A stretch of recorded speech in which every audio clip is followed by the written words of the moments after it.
బాగా స్థిరపడ్డాడు. వాళ్ళ మిసెస్ ఏమో మత్తు ఇంజెక్షన్ ఇచ్చి ఏదో ఒక కోర్సు నేర్చుకుందంట, ఎనస్థీషియా. అయితే ఆ కోర్సు నేర్చుకుంది. అది పని తక్కువ ఉంటుందంట, తక్కువ టైంలో ఇవాళ ఉంటుంది, ఎక్కువ డబ్బులు వస్తాయి, బర్డెన్ ఉండదు, బ్రహ్మాండంగా ఉంటుంది.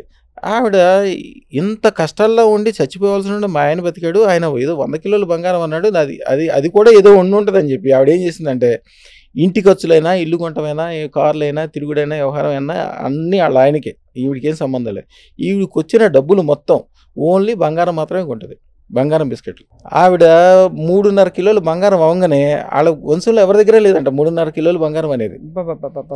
ఎవరి దగ్గర లేదంటే 3.5 కిలోలు బంగారం వచ్చింది చెప్పి ఫోటోలు పెట్టి అది పెట్టి మన అదృష్టలక్ష్మి దేవాలయానికి కిలో బంగారం ఇస్తానంది. ఎన్ని కదమ్మా నీకు, అప్పుడు ఎంత చెప్పాను, 100 కిలోలు బంగారం అయ్యాక అప్పుడు చెప్పాను. ఇప్పుడు అమ్మాయి దగ్గర 127 కిలోలు బంగారం ఉంది. బాబోయ్, మొత్తం వచ్చిన డబ్బులు వచ్చినట్టు దాంట్లో కొనేస్తుంది, దాంట్లో పెట్టేసుకుంటుంది, అంతా వైట్ అమౌంట్. ఆవిడ అదృష్టం లాస్ట్ ఇయర్ ఇక్కడ ఏదో ల్యాండ్ ఉంటే అమ్మేస్తే 42-43 వేల రేట్లో బంగారం తీసుకుంది. దాదాపు 38 కిలోల బంగారం వచ్చింది. ఇక్కడ ల్యాండ్ అమ్మేస్తే వచ్చింది.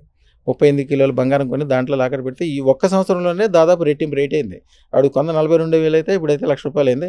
ఈ 1,50,000-2 లక్షలు కూడా వద్దు బంగారం, ఏమి దాని గురించి చూసేది ఏం లేదు. అవుతుందా గురుగారు? గ్యారంటీగా వద్దమ్మా. మన చిన్నప్పటి నుంచి బంగారం రేటు ఎప్పుడైనా తగ్గడం చూసామా? కొద్దిగా తగ్గినా మళ్ళీ పెరుగుతుంటుంది, డబుల్ అవుతుంటుంది. ఎప్పుడు కూడా భూమి రేటు బంగారం రేటు తగ్గుద్దని ఎవరైతే అంటారో వాళ్ళ మొక్కం చూడొద్దు, వాళ్ళకి దూరంగా ఉండండి, వాళ్ళు కూడా దుర్మార్గులే.